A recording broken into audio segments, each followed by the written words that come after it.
Apa kabar pemirsa Trans 7 dimanapun Anda berada? Senang sekali saya Denny alias Chandra bisa bersama dengan Anda di ILK Indonesia Lawak Club. ILK adalah acara diskusi di televisi yang menghadirkan panelis untuk debat dan juga berbeda pendapat. Namun mengupas setiap masalah dengan tepat, cermat dan tentu saja tidak bermanfaat. Dan sudah hadir panelis-panelis kita yang akan membahas mengenai hal yang tentu saja menjadi pembicaraan dari dahulu sampai sekarang, yaitu narkoba. Iya, yang pertama di sebelah kanan saya ada Mo Sidik. Mo Sidik ini dari mana Mo Sidik? Permas. Dari mana? Permas. Permas. Persatuan Remaja dan Masyarakat Sehat. Oh, Permas ya. Oke, apa aja yang diremas oleh Anda? Semua ini dari kepala sampai kaki, makanya bengkak. Iya, makanya hancur ya. Di sebelahnya ada Jarwo Kuat. Anda mewakili siapa Pak Jarwo? Saya dari Granat Pak. Oh dari Granat. Granat. Oh Granat. Gerakan orang tua anti makan telat. Jadi nggak boleh telat kalau makan? Nggak boleh telat makan. Karena bisa berakibat badan bisa menjadi kurus dan tidak sehat. Iya. Di tengah saya ada Jeremy Teti. Ya, selamat malam semuanya. Selamat malam.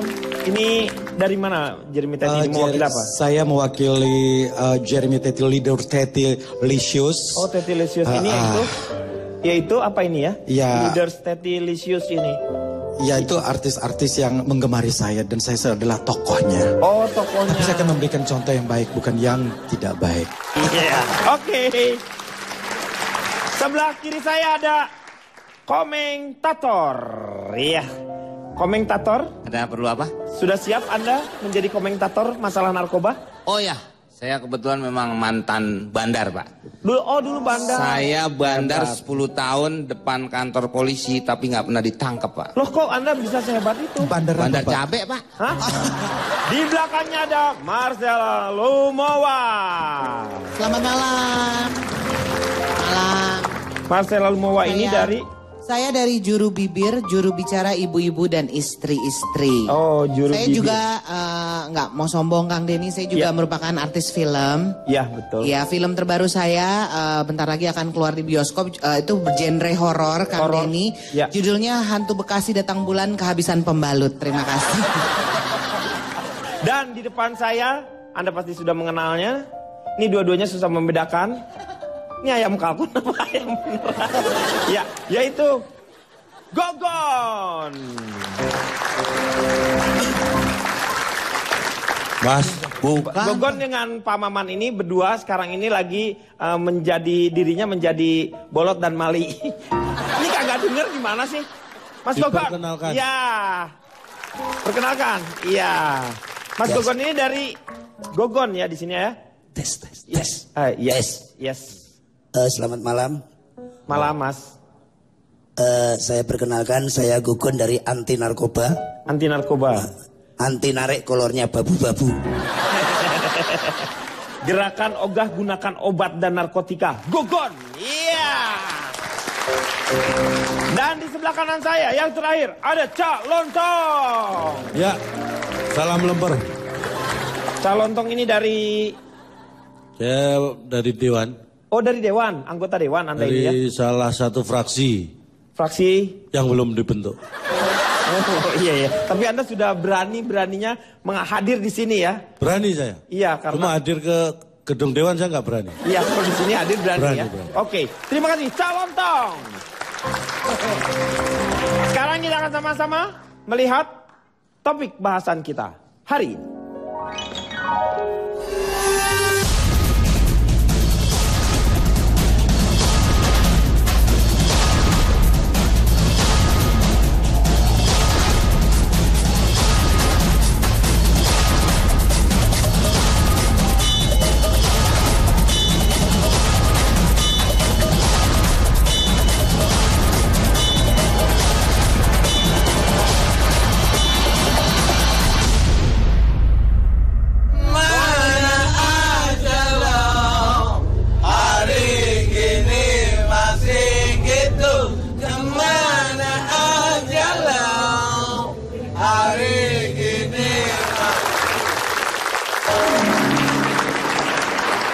Fenomena narkoba di kalangan artis. Kita semuanya tentu saja prihatin. Dan apa yang terjadi pada Roger mungkin saja terjadi juga kepada Danuarta. Hal ini... Itu bapaknya. Dia juga, Pak. Iya, dua-duanya sama maksudnya ya. Ya, yang saya ingin tanyakan, kenapa sih begitu rentannya dekat sekali artis dengan narkoba sama Pak JK? Ya nggak tahu.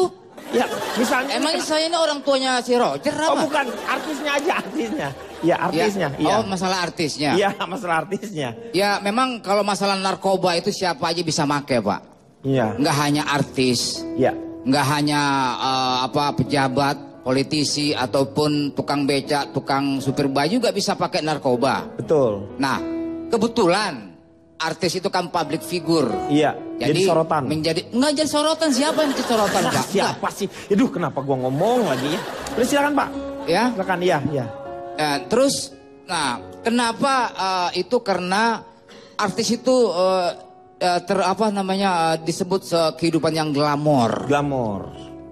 Selalu menggunakan kata pesta. Pesta narkoba. Pesta narkoba. Iya. Pesta sabu. Iya, benar. Seharusnya lebih serius. Selamatan sabu. Syukuran narkoba. Oke, saya tanya sama Marcella. Marcella, gimana pendapatnya? Saya sebagai artis, Pak, saya merasa keberatan kalau misalnya narkoba itu katanya... Kalau keberatan diet makanya. Jangan kesana ngomongnya ya. Oh? Jangan yang berat-berat. Ada yang lebih berat. Nanti saya dudukin. Saya sebagai artis, Kang Denny, saya merasa agak sedikit keberatan dibilang bahwa narkoba itu dekat dengan dunia artis. Karena saya sebagai artis, saya aja nggak begitu kenal dengan narkoba. Ngobrol aja nggak pernah, kenalan aja enggak. Jadi saya nggak deket gitu loh, Kang ya. Karena deket kan artinya bersahabat ya, saling curhat. Saya nggak pernah. Saya nggak kenal narkoba itu. Saya kenalnya Narji. Kalau narkoba saya nggak tahu. Jadi saya sebagai tidak terlalu mengenal narkoba ya? Tidak, Kang. Terakhir Anda geger otak kapan ya? Oh iya benar juga. Enggak, tapi benar. Nah, yang kedua Kang Denny, saya ini takut sama jarum suntik. Karena tajam. Iya. Dengan teman-teman artis saya, mereka jarang mengkonsumsi narkoba atau obat-obat terlarang. Berarti Contoh, pakai dong kalau jarang, Pak. Iya, kalau jarang itu berarti pakai karena kata jarang. Oh, bukan, sorry. Tidak pernah memakai. Nah. Tidak pernah memakai obat-obat terlarang. Iya, benar. Dan kami lebih senang mengkonsumsi jamu. Kalau saya jamu sari rapet. Saya senang tuh. Ya kan? Iya. Saya tahu salah satu teman saya tuh Cak Lontong, dia jamu pasak bumi kalau nggak salah. Pasak bumi ya. Jamu Sebentar. Ya, Cak. Kenapa saya bawa-bawa Anda sih? Bawa saya, gitu. Bawa saya. Kenapa Anda bawa saya? Kebalik. Enggak, saya kasih tahu nggak perlu pakai obat terlarang. Kita senangnya minum jamu gitu loh, Cak. Oh, terus Tapi aku pakai apa? pasak bumi. Oh, itu yang biasanya saya minum itu. Iya. Pesan 5 lagi ya. Ya contohnya kayak gitu Kang Denny. Dan sebagai pekerja seni kan kalau kita pakai obat-obat terlarang kan efeknya tuh kadang kurang baik begitu ya. Apa karena efek-efeknya menimbulkan, jadi kita nggak bisa berkarya. Coba kalau bayangin Jeremy Teti ketika jadi news anchor dia pakai obat-obatan. Siapa yang nonton? Nggak pakai obat aja nggak ada yang nonton gitu. Dia Bu, banyak yang nonton ya. Kalau saya pakai mungkin siaran sambil gedek-gedek gini dong. Iya benar. Apalagi malam ya. Di belakangnya udah pakai dung ding ding dung dung dung dung dung. Aring gigi. Mas sama. Begitu jadinya Kang Denny. Kamu pernah memakai, Meng? Narkoba? Hah? Jadi, tapi saya tahu jenisnya, Pak. Jenisnya apa aja? Nah, itu Yang kalau Anda tumbuhan ketahui. tuh marijuana, mushroom. Ya, mushroom. Mushroom tahu? Tahu? Yang warung sekarang udah maju tuh, Pak, dia orangnya. Itu namanya rum. Kita manggilnya emas karena dia dari Jawa. Terus ada juga kecubung, Pak. Iya benar, kecubung. Itu sama dengan mushroom. Kalau udah nangis, nangis. Kalau udah Iya. senang, senang. Ada juga yang diem aja, Pak. Nah itu apa maboknya dia? Gak mabok, yang udah meninggal. Pemirsa, jangan kemana-mana. Kita akan kembali setelah yang satu ini.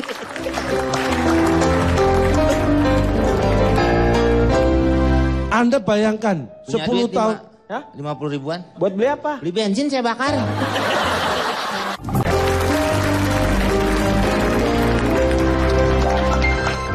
Kembali lagi di LKM mengatasi masalah tanpa solusi.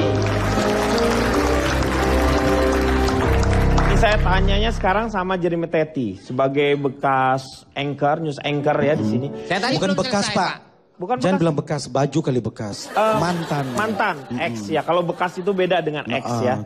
Saya tanya ini ada sesuatu kalau misalnya yang terlibat narkoba ini adalah artis, media tuh kayaknya cepat sekali. Ya, Ya kan? ya memang karena public Padahal figure. di balik itu semua kan yang terkena narkoba untuk artis juga kalau dibandingkan dengan keseluruhan hanya berapa persen Ya, saja. paling mungkin 1% sekian. lah. Ya, Heeh. misalnya itu kenapa? Ya, karena public figure, artis ataupun selebriti itu mereka menjadi magnet pemberitaan. Iya. Bahayanya memang besar Pak narkoba itu. Tangga saya seperti itu. Apa yang di Pengguna sampai ibunya tuh tiap hari ke rumah sakit Pak. si anaknya udah parah banget emang Enggak, kenanya? memang ibunya kerja di rumah sakit, suster.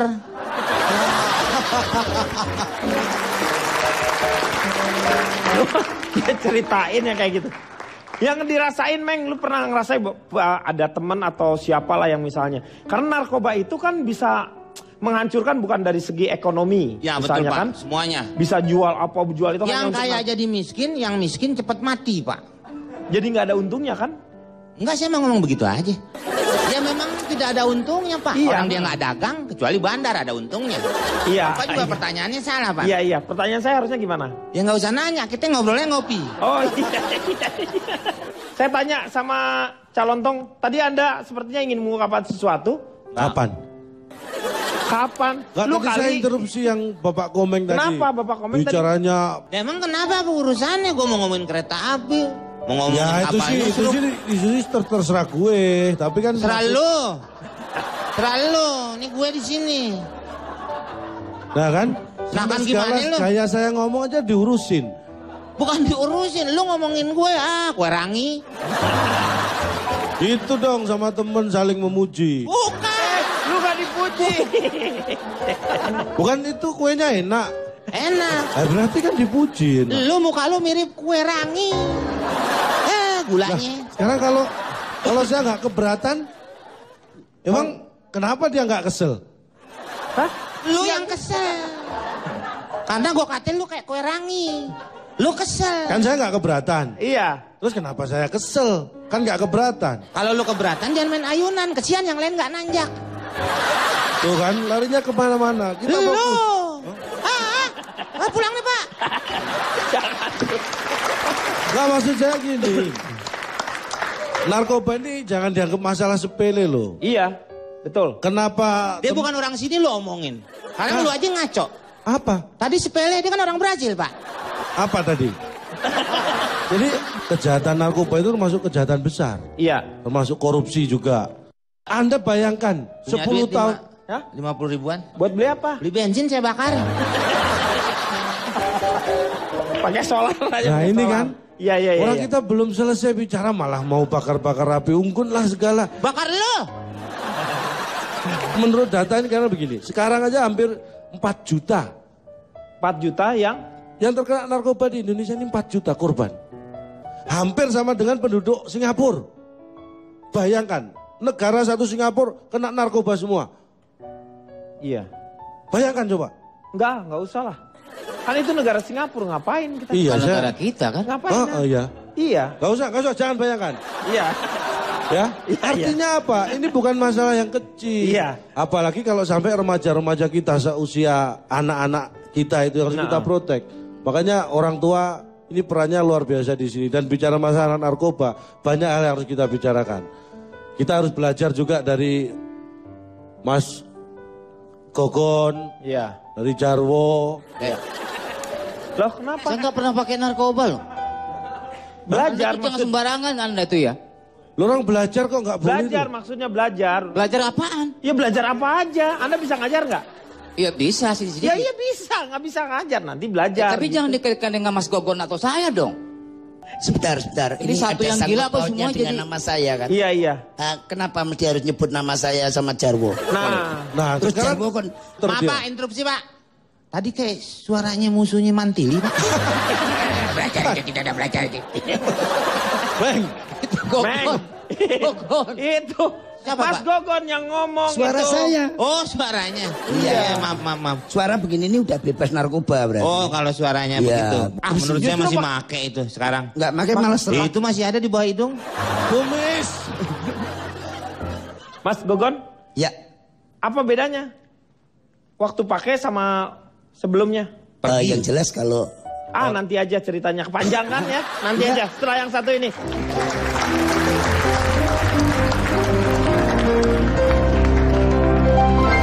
Pada saat itu, anak sudah 4, ya cucu sudah 2. Kebayang nggak ketika kemudian tertangkap dan membayangkan wajah cucu? Kembali lagi di LK mengatasi masalah tanpa solusi. Sekarang saya mau tanya sama Mas Gogonnya nih ya. Cerita yang tadi nih. Ini kenapa pertama Mas Gogon kenal dengan narkoba? Jenisnya apa? Dan kenapa harus kenal dengan narkoba tersebut? jadi begini. Pertama-tama saya sebetulnya nggak tahu tentang narkoba ya. Tahu cuma denger aja. Terus jenis-jenisnya itu juga nggak tahu. Tapi lama-lama kita memang pengen tahu aja, Jadi kepengen tahu narkoba itu harganya mahal, itu kayak apa. Terus rasanya kayak apa. Saya itu kepengen mencoba, awalnya begitu aja. Kapan itu pertama Mas Gogon? Tahun 2007. 2007. Pakai apa? Inex? Atau Waktu itu aku pakai ekstasi. Oh, ekstasi. Ekstasi. Iya. Yang dikenal narkoba sama Mas Gogon berarti hanya ekstasi aja. Ekstasi aja. Yang lain tidak pakai apa-apa. Belum. Terus dikenalkan lagi bentuk narkoba tapi bentuknya kayak semacam kertas. Jadi makanya ukuran kuku ini dibagi 4. Jadi nanti ditaruh di mulut. Ya. Di itu. sini. Ya, nanti kita bisa ngeflare. Dan itu ngeflare-nya yang kita rasakan. Tahu-tahu kita bingung antara kepala dan tangan ini misah-misah. Misah-misah. Oh, iya, misah-misah. jadi kayak puzzle ya. Iya. Jadi on-nya itu gak karu-karuan. Saya ini harus kemana? Tangan saya mana? Terus kepala saya kayak bisa masuk di bawah kaki, nongol lagi gitu. Jadi itu efek. Ininya ya Pak, udah di otaknya di gitu. Ya, jadi kita kayak bingung ini. Saya beberapa narkoba itu mencoba, akhirnya saya udah berhenti. Saya kok bisa ketangkep? Nah ini, saya udah berhenti, nggak pakai apa-apa itu 4 tahun. 4 tahun? Masa 4 tahun. Setelah nggak pakai tapi ketangkapnya gimana proses ketangkapnya? Ini kebetulan saya udah nggak mengenal narkoba, nggak mengenal lingkungan diskotik. Iya. Kebetulan saya kenal dengan salah satu wanita. Saya nggak tahu wanita itu kenal dengan saya. Ya kenalan baik, terus tahu-tahu dia bawa narkoba, bawa sabu itu. Pada saat diproses ketangkap itu memang Mas Gogon lagi pakai sabu itu? Enggak. Loh, tangkapnya enggak pakai apa-apa. Jadi begitu saya make, kan? Begitu saya make, terus tanggal 17 ya, saya tanggal 17 Agustus itu make. 17, 18, 19, 20. Nah itu baru kita ada masalah itu. Jadi kita udah nggak make itu. Jadi bukan ditangkap. Oh terakhir 17 makanya. Tapi bukan ditangkap. Jadi makainya itu tanggal 17. Berarti nggak ikut upacara ya? Berarti nggak ikut upacara ya. Boleh ikut nanya nggak Mas Denny? Boleh. Peristiwanya saya ingat Mas ditangkap di perumahan Mas Neglasari. Iya. Di rumahnya ya? Di rumahnya Di rumah. tanggal 22 Agustus Tanggal 2007. 5 hari setelah pingsan. Tanggal 21 malam di bawah 22. Pada saat itu anak sudah 4. Ya. Cucu sudah 2. Kebayang nggak ketika kemudian tertangkap dan membayangkan wajah cucu? Saya tuh kangennya justru malah kangen dengan rumah. Yang di Solo atau yang di Solo? Yang di Solo. Tapi waktu cucu dengan istri dengan anak nengok?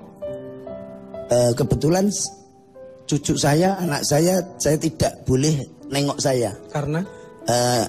Karena itu tanggung jawab saya, itu perbuatan sayalah yang nanggung, jangan anak cucu ikut terlibat itu. 3 tahun nggak ketemu cucu gimana rasanya, Mas? Nggak apa-apa. Biasa aja ya? Biasa-biasa aja. Kakek durhaka. Saya cuma kangen rumah aja. Kangen rumah aja. Kangen rumah. Iya. Iya, oke. Saya mau tanya sama Cak Lontong. Cak Lontong menyesal nggak dengan kejadian Mas Gogon ini? Saya nggak inget cucu karena saya belum punya cucu. Saya nggak tanya cucunya.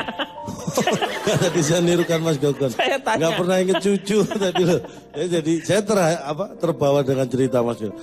Saya menyayangkan, saya kenal baik dengan Mas Gogon ya kan, senior kita juga. Saya menyesalkan ini terjadi di antara kita. Tapi ini sekali lagi ini bukan masalah artis atau bukan ya narkoba ini. Ini Tapi Anda masalah kaget nggak ketika Mas Gogon ternyata ketika diperiksa ternyata positif?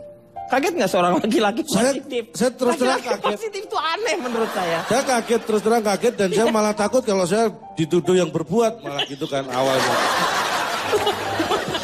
Oh bisa positif gitu. Iya, makanya. Nah makanya itu pelajaran buat kita semua karena di 10 tahun di Amerika. Siapa? Ada teman saya 10 tahun di Amerika.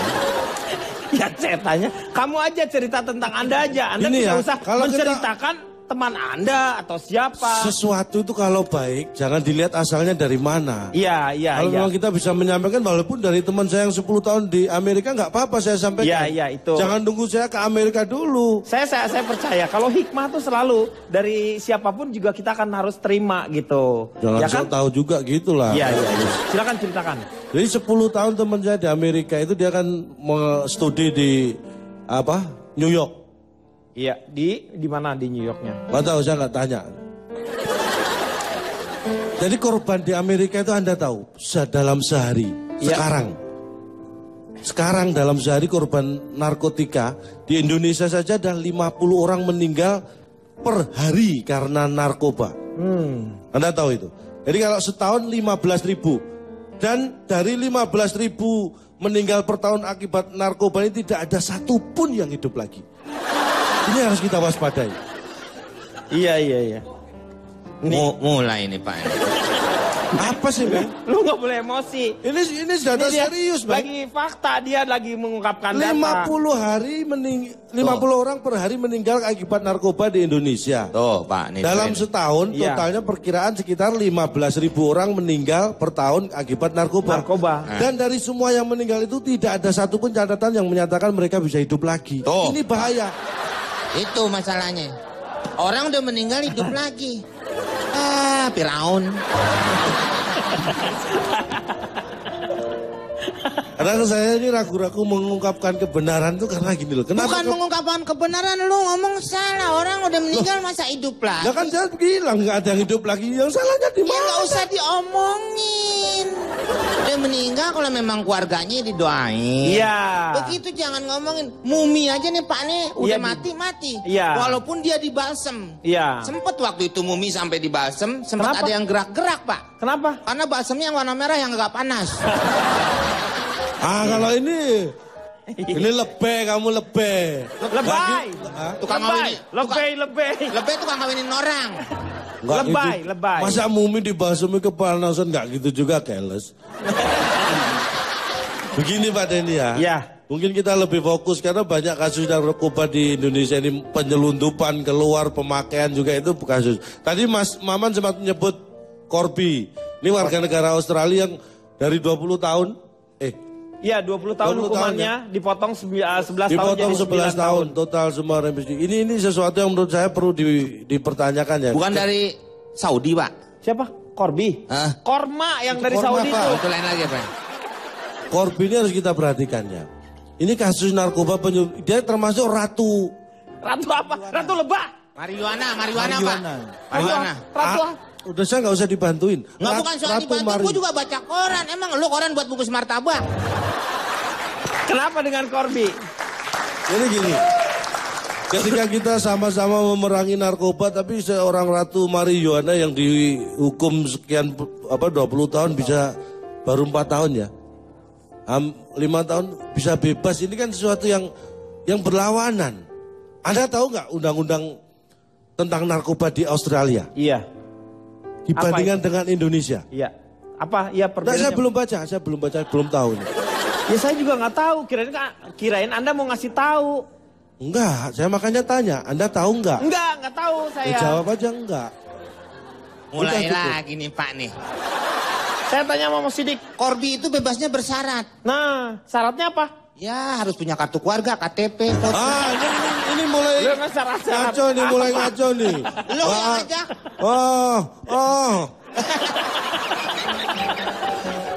Oke, Mas Sidik. Ya. Kira-kira menurut Mas Sidik, Sebenarnya gimana kalau kita sekarang break dulu ya? Iya. Ya, oke. Ya kita akan lanjutkan nanti setelah yang mono. Ya setelah yang satu ini.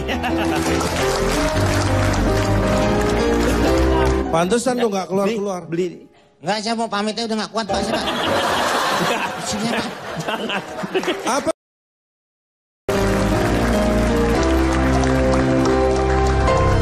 Kembali lagi di LK, mengatasi masalah tanpa solusi. Gilirannya Mas Sidik sekarang. Bagaimana melawan yang namanya kejahatan narkoba ini? sebenarnya solusinya udah ada di diri saya. Wah, apa itu? Indonesia itu harus banyak orang gendut, Pak. Apa hubungannya dengan narkoba ini? Tadi apa? Takut jarum suntik. Takut jarum suntik. Kalau orang gendut, jarum suntiknya yang takut kita. Kenapa nggak Sembunyi. Terus yang kedua adalah pengedaran narkoba itu adalah tempat sepi dan gorong-gorong dan juga gang-gang sempit. Kita masuk gang sempit aja nggak muat. Makanya solusi dari segala solusi adalah jadi gemuk aja. Tapi yang gendut banyak kan bandar ya Pak. Hah? Bandar yang gendut. Justru lebih membahayakan lagi. Iya. Karena kan kalau pemakai hanya direhab Pak ya. Direhab. Direhab nanti mau yang 2 lantai, 3 lantai kan biasanya gitu tuh Pak. Namanya mau kamarnya dirubah, apa? Itu renovasi Bang Renovasi. Beda tuh Pak. Pak Denny. Ya. Beli spiritus. Lama-lama gue ngeselin lu nih. Gue. Apa jadi lo? Ngomong tuh diatur, ini rehab itu penyembuhan bagi korban narkotika, Iya, bukan tapi- rehab rumah. Nah sekarang kalau Cak Lontong rumahnya mau direhab, sama nggak? Masa orang disamain namanya benda mati? Lah ini yang kamu keliru. Yang sebenarnya gimana? Kita tanya dulu, Mas Sidik, kamu orang apa benda mati? Saya benda mati sudah renovasi 3 kali. Oh berarti ini rumah direhab. Iya. Oh, pantes Pak Jarwo jadi orang kaya sekarang. Emang kenapa? Itu ada 2 lantai di situ. Ruko. Balik lagi nih sama Mas Sidik. Jadi mengatasinya dengan yang gemuk. Dengan gitu, gendut. Nah tapi memang benar kata Bang Komeng. Katanya orang gendut itu memang jadi bandarnya. Kita juga biasanya orang gendut itu adalah yang mengedarkan. Karena badan kita ini kalau diperiksa Pak. Ya. Itu bisa menyembunyikan barang-barang narkoba. Karena banyak lipetan. Saya lihat lebih banyak tidak disembunyikan narkoba di sini sulit ya. Tapi Anda bisa menyembunyikan sembako di sini ya. Iya. Ini tadi mau saya sembunyiin ini, bisa masuk sini. bisa langsung hilang ya. Nah ini saya bukan. Nah, ini kan hilang. Terus ada. Nah, ada lagi nih. Ini kok udah nyundul nih. Pak Denny, nyundul-nyundul. saya boleh tanya Pak Denny? Boleh. Kepada siapa? Kan Pak? Meng, Bukan saya kan Pak, emang dia yang mau mulain saya Pak. ya patungan yang beli bensin ya. Makanya Gue juga patungan deh. mau nanya sama siapa? Lu mau nanyanya ke siapa? Ke Mas Sidik boleh kan? Ya boleh. Kalau nanya yang bener sama siapa? Plastik sabu. Plastik sabu. Saya tanya, berat badan Anda berapa? Dia nggak mengukur. 130. 130? Ya. Kenapa? Saya cuma pengen tahu beratnya aja. Oh, kirain saya kamu akan ada pertanyaan lain. Tidak ada motivasi. Nah mulai itu Pak. Iya. Gak ada hubungannya. Emang lu kepala posyandu nanya berat badan orang? Meng, ini tadi kan bilang orang gendut katanya bisa mencegah narkoba segala macam. Makanya saya tanya ukuran berat badan dia berapa. Ya nggak ada hubungannya. Belum tentu ada loh Ya hubungannya. makanya jangan Iya, lu makanya. tanyain. Makanya jangan ditanyain udah. Jangan namanya belum tentu kan siapa tahu ada juga. Walaupun belum tentu. Iya. Siapa itu? Mas Sidik beli bensin nih, beli bensin. Kayaknya lebih cepat kalau dia beli bensin. Saya bertanya lagi sama Mas Gogon, Mas Gon, kalau mau tampil di atas, apakah kita kalau misalnya mungkin karena tidak ada rasa percaya diri, apa memang butuh doping tuh? Dopingnya kalau misalnya biasanya kan minuman keras atau apalah jenis-jenis lain? Awal mula saya punya pikiran begitu, tapi setelah saya mencoba tadi, iya, jadi tidak ada efeknya. Jadi orang mau naik panggung supaya tambah pede, supaya tambah berani itu ternyata pakai kayak semacam narkoba itu nggak ada pengaruhnya. Nggak ada pengaruhnya. Nggak Jadi ada pengaruhnya. sia-sia ya. Justru malah menurut saya lebih minder. Saya tanya sekarang sama Anda ya, Cak. Kira-kira kebijakan pemerintah seperti apa yang harusnya dilakukan supaya peredaran narkoba itu bisa, terutama dari nampaknya ada satu hal yang yang agak sulit. Ya seperti kasusnya Corby yang seperti itu kan seharusnya di sisi lain ini kan extraordinary gitu misalnya. Seharusnya mendapatkan satu hukuman yang pantas lah. Tetapi ini justru kebanyakan keringanan-keringanan. Sebentar, Anda ini mau ceramah apa mau tanya sih? Saya sekalian mau tanya tetapi dalam ceramah saya ada pertanyaan untuk Anda gitu. Oh iya. Ya. Silakan. Udah, barusan. Oh tadi selesai? Ya, udah. Kita harus tahu bahwa dari sekitar 1725 ya, remisi yang diajukan itu ada sekitar 1291 lah yang dikabulkan. Itu salah satunya Corby ini. Iya. Tapi kalau kita melihat angka potongannya ini yang kita kaget ya kan, diskon aja lebaran paling 20-25% iya, kan. Ini saya dulu pernah di sekolah saya kerja jadi guru ini konseling. BP kalau zaman dulu. BP, iya. Karena perilaku anak itu dari kecil, sekolah itu bisa kita awasi. Jadi peran guru sangat besar untuk melihat perubahan-perubahan yang terjadi pada anak. Pada diri anak ya. Apalagi saya dulu guru BP itu saya pernah pengalaman nih. Waktu saya awal jadi guru BP. Ada satu anak yang ini aneh menurut saya perilakunya. Setiap istirahat gak pernah keluar kelas. Loh? Hampir seminggu saya ikutin. Jadi saya lihat dari luar gitu ya. Temannya pada keluar, ini anak satu nggak pernah keluar kelas. Saya pikir hari itu aja. Besoknya sampai seminggu saya amati, tetap dia nggak pernah keluar dari kelas. Loh. Saya penasaran, akhirnya saya ajak guru yang lain, saya tunjukkan, ini ada anak yang aneh. Setelah ditunjukkan ternyata saya yang salah, itu ternyata alat peraga anatomi tubuh. Lo peragaan anak Ya saya kira murid. Kenapa dikasih seragam? Pantesan lo nggak keluar-keluar. Beli. Enggak, saya mau pamitnya udah gak kuat Pak. Apa sih Meng? Ini cerita pengalaman. Dia cerita pengalaman. Lu ngomong gak bener. Itu kan boneka yang ada di kelas iya. Pak. Dikata anak sekolahan. Kunciran orang botak. Orang botak ada kuncirannya gimana? Kunciran orang botak. Ini yang di depan kuncirannya ada. Kalau Gogon bisa dikuncir ya, Pak Gogon ya. Oh, masih bisa. Lo kunciran orang botak gimana sih? Jadi coba aja. Masih bisa Pak ya. Susah banget. Jadi peran orang tua, peran guru, peran semua ini masyarakatnya harus berperan. Bukan hanya pemerintah. Pemerintah kalau masalah hukum itu masalah pemerintah lah. Tapi jadi harus ada peran serta dari orang tua. Orang tua. Penting sekali. Contohnya saya melatih disiplin pada anak. Anak saya itu saya latih disiplin karena kalau orang disiplin dia akan insya Allah akan susah untuk dimasuki hal demikian. Anak saya itu sekolah jam 7 saya suruh paling telat jam 5 pagi dia sudah harus bangun. Bangun, iya. Itu disiplin. Disiplin. Kalau udah bangun ngapain Pak? Bangunin Papa. Saya selalu bilang gitu ke anak. Kenapa? Kenapa? Lu bangun lu siang orang tua.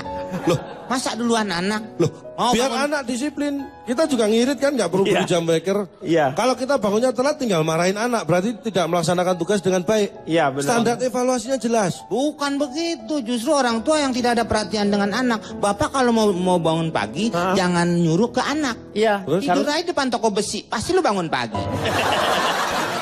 Dan ujung-ujungnya apa? Ketika kita disiplin, kita punya kepercayaan diri yang bagus, prestasi. Anak kita pacu supaya berprestasi. Iya. Ini mencegah dari hal-hal seperti itu. Iya kan? Iya. Contohnya anak saya. Anak kecil jangan dididik. Anak saya punya anak kecil. Nggak pernah saya namanya belikan handphone karena dia masih SD. Iya. Saya nggak pernah. Itu karena itu pengaruh teknologi, hati-hati juga. Iya. Tapi kemarin saya lihat dia pulang bawa handphone. Saya amati anak saya itu di sekolah. Duduknya sama siapa, duduk bangku depan siapa, saya amati. Iya.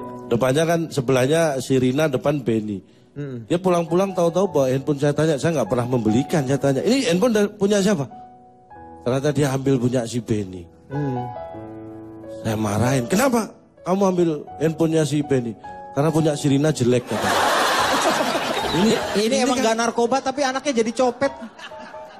Ini yang bikin saya akhirnya marah. Hei keluarga maling, jangan kau ceritakan di sini. Artinya apa? Orang tua yang perhatian saya tahu persis, makanya saya marahin. Gak boleh kamu ambil HP Benny. Kalau bisa dua-duanya kenapa milih HP Benny aja kan gitu. Jangan beda-bedakan. Itu salah satu dari prestasi yang Anda Karena lakukan. contohnya saya ini mohon maaf saya bukan pamer, saya prestasi ini iPad saya ini ya dapat karena prestasi saya. Prestasi Anda apa itu? Saya juara lomba lari.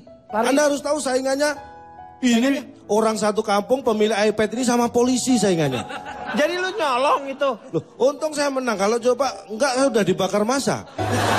Oh kan Pak, kapan saya aja kan, masa aja mau bakar. Ini Pak Denny, sekarang saya mau tanya Pak Denny. Iya. Gue pusing nih.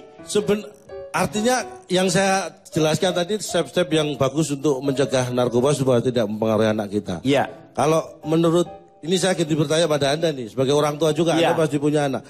Anda mengikuti perjalanan karir atau perjalanan perkembangan anak Anda atau enggak? Iya. Sebentar.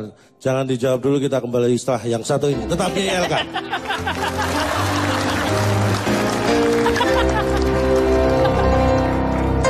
Beliau bisa sembuh ya Mas ya. Walaupun 2 tahun ternyata beliau menangis di penjara karena tidak ada satupun temannya yang datang. Tidak satupun temannya yang datang. Oh iya? Setiap lebaran dia menangis.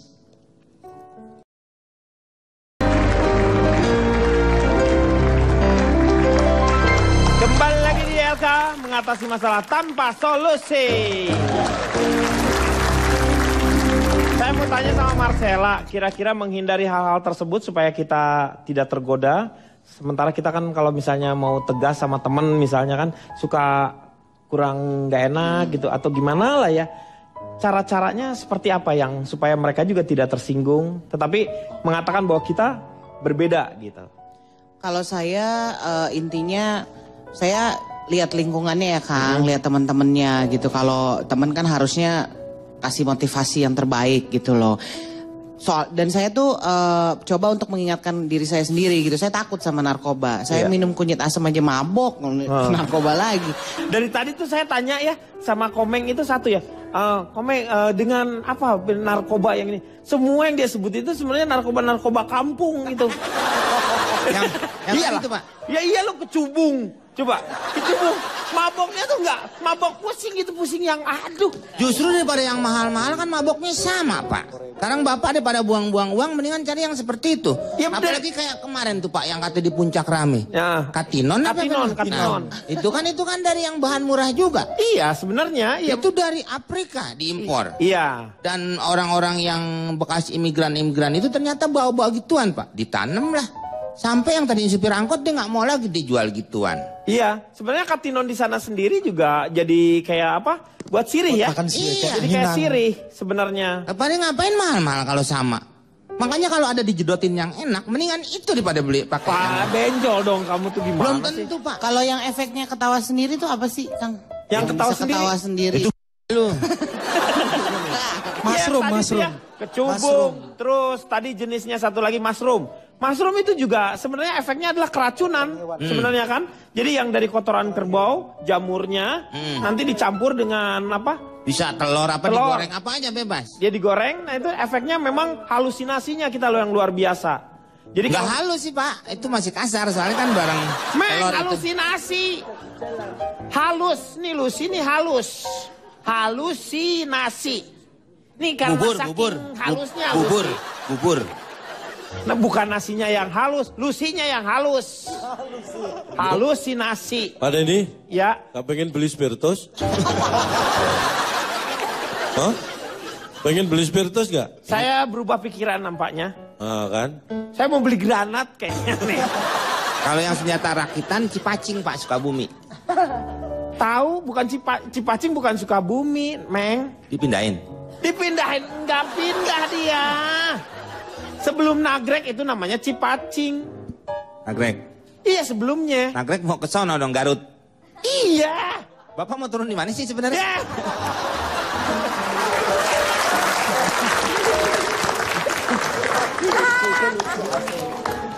Ini kok jadi kayak acara di terminal ini. Mas Gogon, gimana caranya supaya Mas Gogon? Tuh, Bapak kasih bilang nggak mau ngobrol di terminal. Sekarang Bapak ngobrol sama caloknya. Mas Gogon, gimana caranya? Kasih tips dong untuk masyarakat atau artis-artis lah misalnya supaya bisa terhindar. Jadi kalau menurut cara saya ya. Iya. Pertama-tama memang diawali dari diri kita sendiri. Jaga-jaga diri terus menjauh. Jadi Iya. ada segerombolan anak-anak muda ini Iya. biasanya pada minum-minum kita jauh. Tapi yang penting kita bisa, yang penting kita menghindar. Iya. Tidak mencoba gitu. Tidak. Bapak kenapa ya? Kenapa? Marsudi. Nih tawan diri nih. Tawan diri. Marsudi. Meng, aku manggil siapa? Lu manggil siapa? Enggak, tadi yang disebut siapa tadi? Lu dipanggil sama Komeng, Marsudi katanya. Lu Sudi nggak dipanggil Mar? Yang enggak lah. Ya enggak dong. Itu sip. Oke. Apanya oke? Ini harus saya luruskan ini. Apa Gimana? lagi? Menurut Enggak. catatan, Lu ada yang bengkok emang. Marsudi itu tidak. Ini masalah apa sih? Oh tadi saya dipanggil Marsudi itu kenapa? Lu pakai ngelurusin Marsudi. Marsudi aja udah bengkok, udah. Nggak, setahu saya tadi kan karena Anda tertawa, Komeng ngiran tanya, Anda Iya. kenapa ketawa gitu kan? Iya. Notulen sekarang. Baik, saya mewakili saudara kembar saya, Mas Gogon. Ini kembar serem kalau yang ini. Bukan kembar siem, kembar serem. Mas Denny tahu UN? Oh tahu dong. Apa Mas Denny? Ujian nasional. Ada yang lebih penting dari ujian nasional menurut saya. Apa itu? Tes urin nasional. Oh semua dites urin. Semua orang Indonesia dites urin. Karena angkanya sudah mengkhawatirkan. 2009 3,2 juta orang Indonesia Iya. menggunakan narkoba. Dan 2013 4,9 juta. Sekitar 921.695 pelajar dan mahasiswa. 25%-nya pelajar dan mahasiswa dan terus naik. Dan kita harus tahu 8.000 pemakai alat suntik, 60% terjangkit HIV AIDS. Kesadaran untuk itu yang justru lebih kuat dilakukan di sekolah. Saya tadi berbicara dengan Mas Gogon, dipanggil oleh KPK, oleh BNN, Iya. itu anugerah. Daripada ketika overdosis dipanggil oleh Allah. Iya. Langsung meninggal ya. Langsung meninggal. Beliau bisa sembuh ya Mas ya. Walaupun 2 tahun ternyata beliau menangis di penjara. Karena tidak ada satupun temannya yang datang. Tidak satupun temannya yang datang. Oh iya? Setiap lebaran dia menangis. Uang di saku cuma 1.500. Dan kehilangan mobil. Karena itu meskipun narkoba